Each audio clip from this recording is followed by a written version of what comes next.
pinatulan mo, ikaw pa yung nagiging masama. Ito, real talk para sa'yo.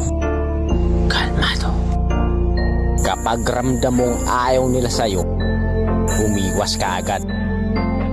Ano man ang kanilang dahilan, huwag mo nang alamin pa. Sa dinabi-dami ng tao dito sa mundo, imposible naman kung lahat ayaw sa'yo.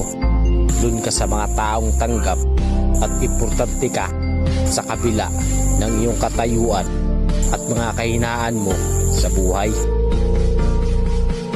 At doon ka sa kaibigan na kahit wala ka, kilala ka.